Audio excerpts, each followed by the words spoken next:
Ao vivo, graça e paz, minhas amadas irmãs e meus amados irmãos, sejam todos bem-vindos aqui ao nosso live do dia de hoje. Eu sou Cianuco Monteiro e vocês são sempre bem-vindos à nossa página Só para Esclarecer. E a você que nos acompanha no nosso canal do YouTube, com o mesmo nome, seja bem-vindo também. Bem, como foi anunciado no Facebook, hoje teríamos um live super interessante, super importante, onde vamos ter uma breve conversa sobre antropologia bíblica e sobre armateologia. Ou seja, vamos falar hoje sobre a origem do homem e a origem do pecado. Bem, para quem estuda antropologia, sabe que a antropologia se dedica na comparação entre homens, entre povos, mas a antropologia teológica ou antropologia cristã, também chamada de antropologia bíblica, ela estuda a origem do homem de acordo com a narrativa bíblica. E eu não estou sozinho, estou aqui com o homem de Deus, Diogo Emanuel Mamengue, ele que também é membro do meu grupo de mentoria. Primeiramente, vou lhe desejar as boas-vindas. Pastor Diogo, seja bem-vindo. Amém, paz do Senhor, pastor Cianuco. Uma grande bênção estar aqui. Boa noite a todos também que nos acompanham. Boa. Você é pastor, né? Nem lhe perguntei. Eu sou pastor, estou dirigindo já há 2 anos uma congregação, Monte Sião. Que bom, Deus abençoe. É a sua primeira vez aqui, nos bastidores já estávamos a falar e o pastor Diogo me disse, olha, eu só acompanhava de trás as lives na página só para esclarecer. Eu disse, hoje você está em frente hoje. Então, hoje seja bem-vindo. Primeiramente, você pode dar-nos o seu parecer, já que é a sua primeira vez, sobre esta página, sobre o grupo de mentoria que você é membro, qual é a visão que você tem, o que é que lhe apraz dizer? Certo, acerca da página, só o próprio nome já diz muita coisa, só para esclarecer. Verdadeiramente temos sido esclarecidos acerca da palavra de Deus, acerca da verdade bíblica e principalmente desse ramo que é bastante fundamental para nós crentes e servos de Deus, que é a teologia em si.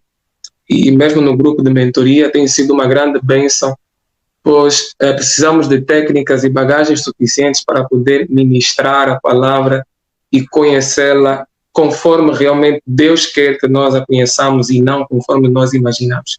Então, seja a página e o grupo de mentoria, é uma grande bênção para todos quantos estão a participar, principalmente eu.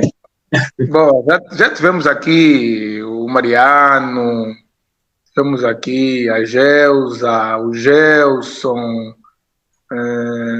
o Augusto, são membros do nosso grupo. Agora estamos aqui com o Diogo Emanuel.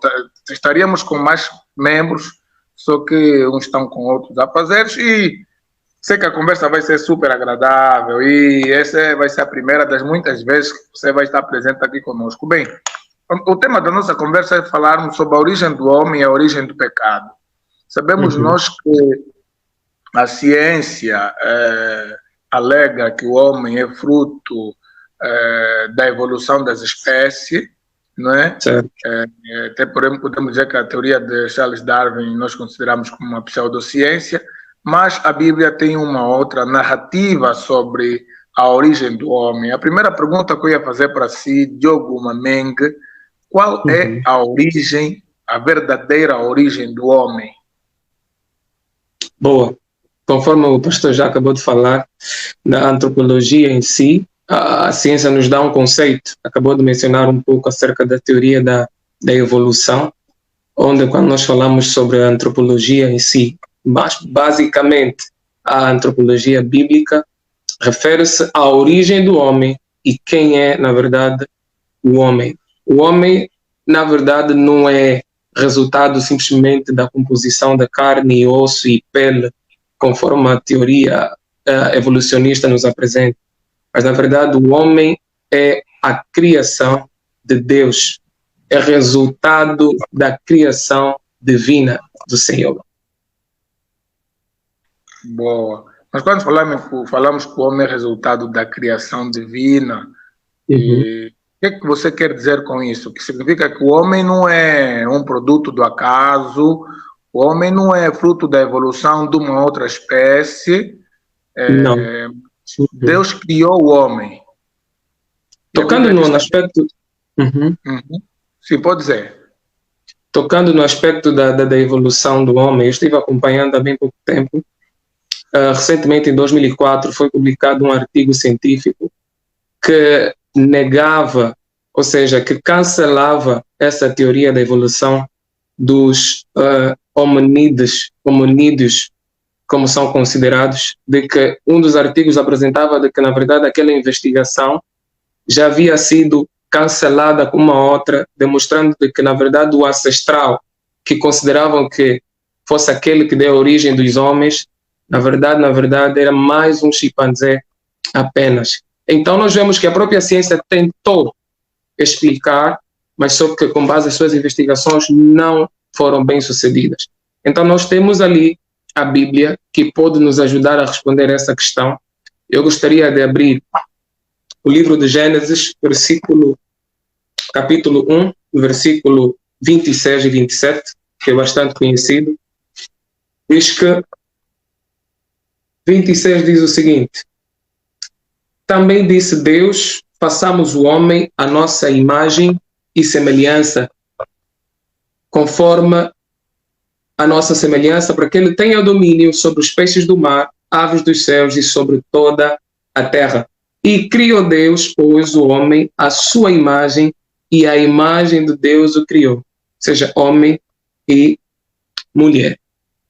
Então aqui nós vemos a primeira evidência acerca da criação do homem, e nós vemos Deus sendo o autor dessa mesma criação.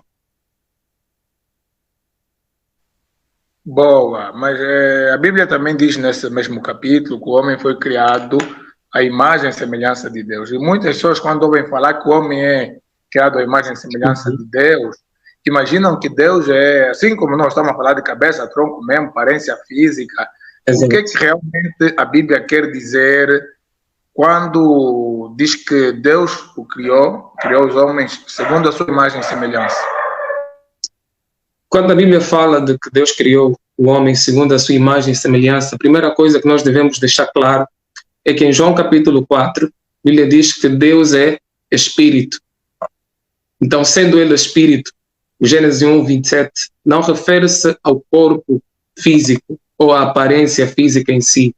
Então, o que é que significa, na verdade, imagem e semelhança de Deus? Referem-se àqueles atributos incomunicáveis de Deus. Quando a Bíblia fala que a imagem e semelhança, refere-se de que o ser humano foi dotado com capacidade de raciocinar, capacidade de expressar emoções, capacidade de criar e de agir voluntariamente. E absolutamente ele se torna distinto dos animais. Pelo simples facto também que no mesmo versículo, isso nos textos originais no hebraico, a palavra imagem ali é colocado como selém, refere-se à imagem no sentido daquilo que é os atributos de Deus, isso que torna o homem distinto dos animais. Boa. Nesse caso, sabemos também que existem correntes que defendem a dicotomia e correntes que defendem a tricotomia. Diz-nos um bocadinho sobre isso. Tu és tricotomista, dicotomista? Qual a diferença entre corpo, alma, espírito? E o homem é composto por esses três elementos ou não? Segundo a palavra de Deus, o homem, eu sou tricotomista, claro. A diferença é que quem crê na tricotomia crê que o homem é uma alma que possui espírito e que habita num corpo. Enquanto que o dicotomista, ele crê simplesmente que o homem, ele é uma alma e um corpo. Então, há essas duas linhas que defendem esse pensamento. E eu, particularmente, eu sou tricotomista.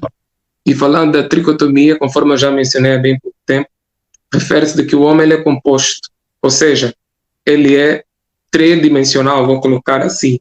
Ele tem uma alma, habita num corpo, e ele é um espírito. E eles são totalmente diferentes um ao outro. Porém, os três fazem a composição do homem, né? E as pessoas vão querer saber qual é a diferença. Então, como é que podemos diferenciar espírito da alma, alma do corpo, assim de forma básica e resumida, qual é a diferença desses três elementos? Ok. Eu vou ler o versículo 7 do capítulo 2 e depois vou falar acerca dessa diferença. O capítulo 2 de Gênesis, no seu versículo 7, vai dizer o seguinte: Então formou o Senhor Deus o homem do pó da terra, ele soprou nas narinas o fôlego de vida, e o homem passou a ser alma vivente. A partir do capítulo 2, nós já vemos de que Deus forma o homem do barro, né? Da terra. Aliás, o próprio termo Adão refere-se ao homem da terra, ao homem do pó. Dali que a Bíblia diz que soprou sobre ele o fôlego de vida, soprou sobre esse boneco de lodo que Deus formou, e aí se tornou uma alma vivente. Quando Deus sopra, ele sopra o espírito que havera criado em Gênesis 1:26. E a fundição entre o espírito e o corpo gera a alma vivente, gera a personalidade do homem em si, onde o espírito é aquele que o homem tem a capacidade de relacionar-se com Deus, tem a capacidade de compreender Deus, tem a capacidade de conhecer e entender as coisas de Deus. E já na alma, onde nós encontramos as emoções dos homens, os sentimentos, e o corpo em si, segundo o apóstolo Paulo, ele considera como uma casa, ou um tabernáculo, ou uma habitação. Então, o corpo em si permite que o homem execute os seus trabalhos aqui na Terra, vamos colocar assim, tenha contato com o físico, enquanto que o espírito permite que o homem tenha contato com Deus, que é espírito, e tenha relacionamento com ele. E na alma, nós temos os sentimentos, as emoções que o homem tem. Boa. Diogo, amanhã eu terei aqui um live com o Hugo Jordão, onde vamos falar um bocadinho sobre salvação do homem, sobre soteriologia. E essa live nossa veio aqui a calhar também, porque não podemos falar sobre salvação sem falar sobre o pecado, já que nos esclarecer sobre a origem do homem. E sabemos que esse homem caiu em pecado, e Jesus, então, vem resgatar, vem salvar as almas que se haviam perdido. Surge a necessidade de sabermos também um bocadinho sobre a origem do pecado. Uns ainda negam, uns dizem que não há pecado, não existe pecado. Mas nós acreditamos que aquilo que a Bíblia diz, né, da queda do homem. Então a minha questão é, qual é a origem do pecado? Primeiro, o que é o pecado? Qual é a origem do pecado? Como o pecado entrou no mundo? Ok, perfeito. O pecado em si, como definição, é toda ação que viola a palavra e a vontade de Deus. Há um autor que foi mais ao fundo nessa questão, é mencionar que o pecado é um estado mau da alma, não só os atos isoladamente, mas é uma natureza fixada na alma do homem. Logo, entendendo de que o pecado é toda ação que viola a vontade e a palavra de Deus, falando acerca da origem, nós estudiosos entendemos de que a origem do pecado ela é celestial, ou seja, originou-se nos céus.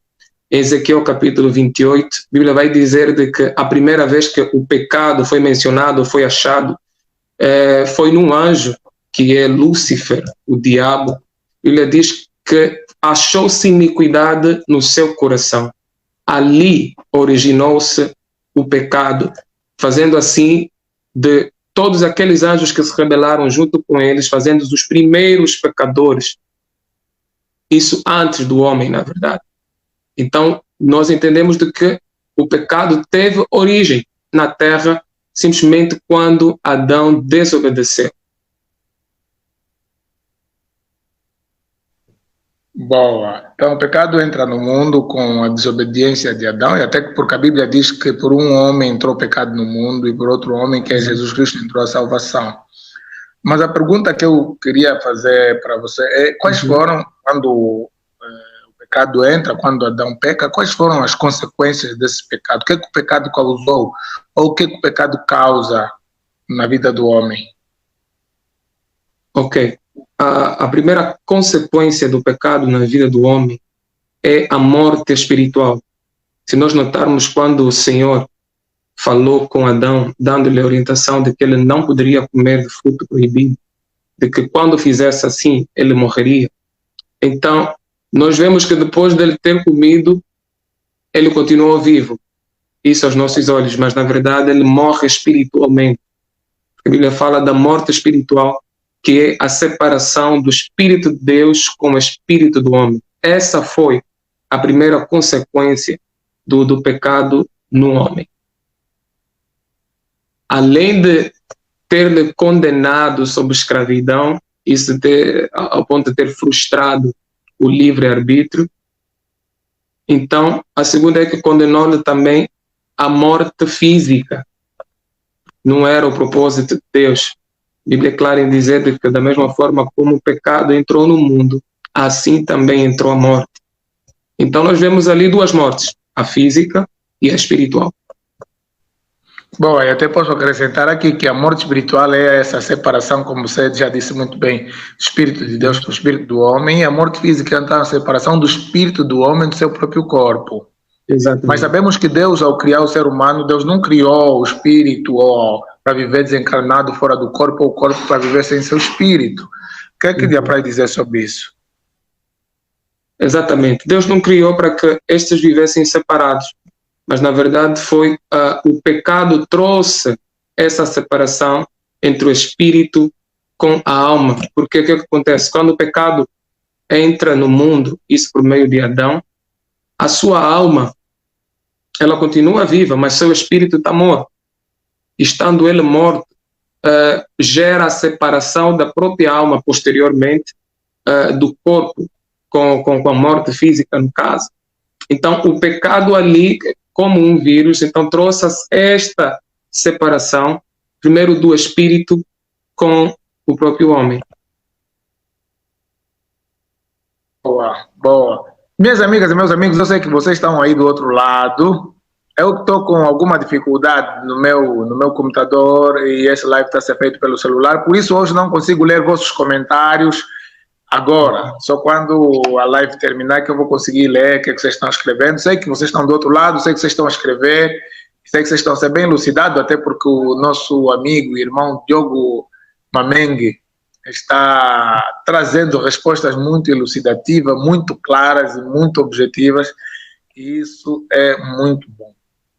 Bem, há quem diga que Deus é o autor do mal, Mamengue, não sei o que você tem a dizer sobre isso, Deus é que criou o mal, perdão, não é Deus que criou o mal, quantos tipos de males existem, o que é que lhe aparece sobre isso? Primeira coisa que nós devemos ter noção acerca do mal é que Deus não é a fonte do mal.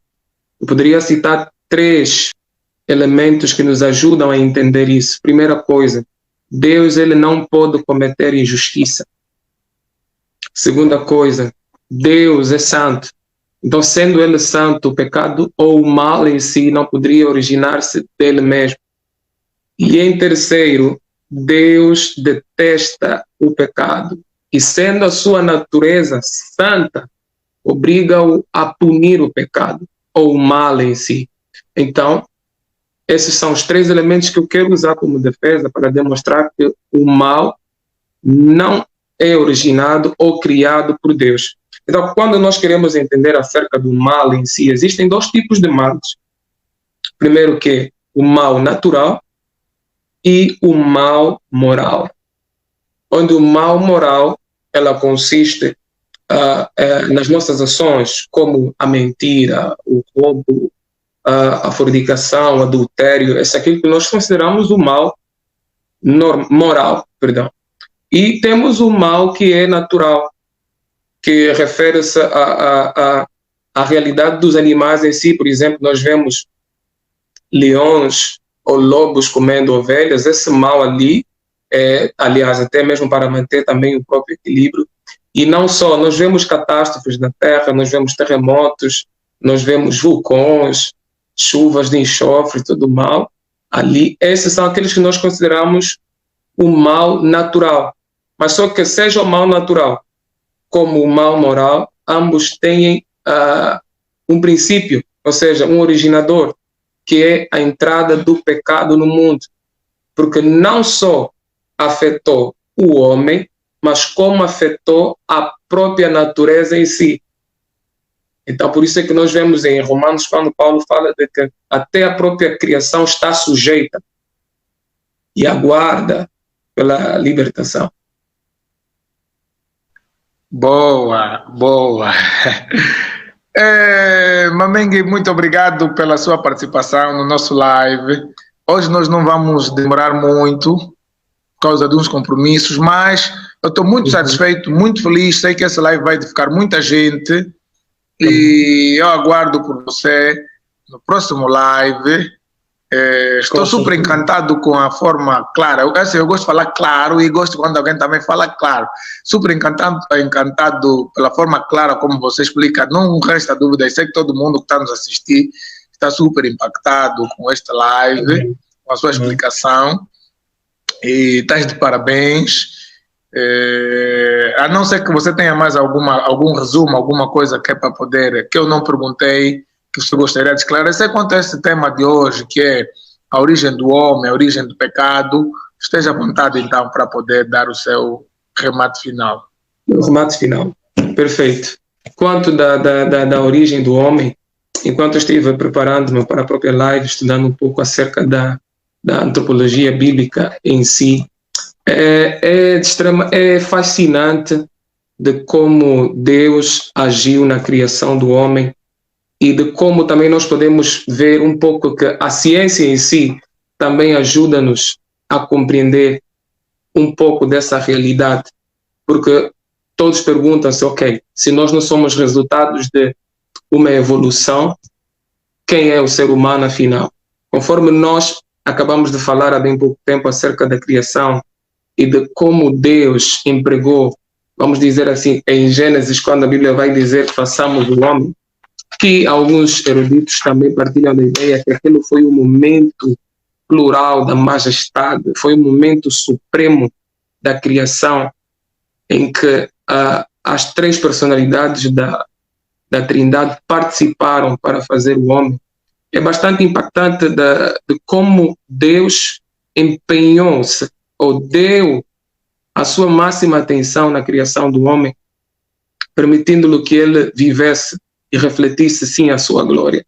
E eu ainda essa semana vi alguém questionando de que como é que nós vamos pela ciência e pela Bíblia justificar de que realmente nós somos todos originados por meio da Eva e do Adão.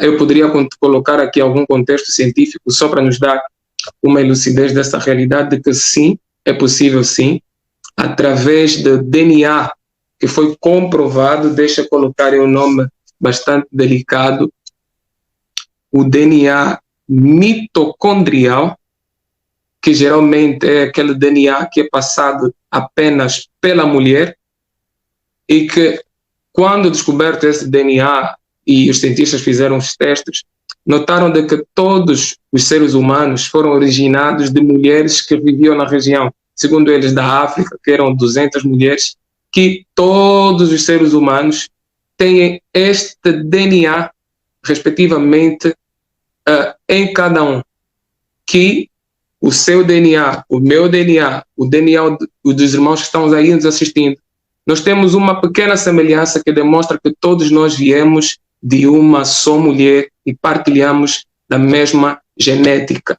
Ali nós vemos a ciência comprovando e concordando também com a palavra de Deus acerca da criação. E o meu remate final quanto ao assunto do pecado é de que, embora havendo a existência do pecado no mundo, nós devemos estar bem conscientes que Deus, Ele teve o preparo do plano da salvação muito antes desse acontecimento. Deus tem a solução para a escravidão do pecado, tem a solução para que todos quantos estão presos alcancem a liberdade, isso em Cristo Jesus.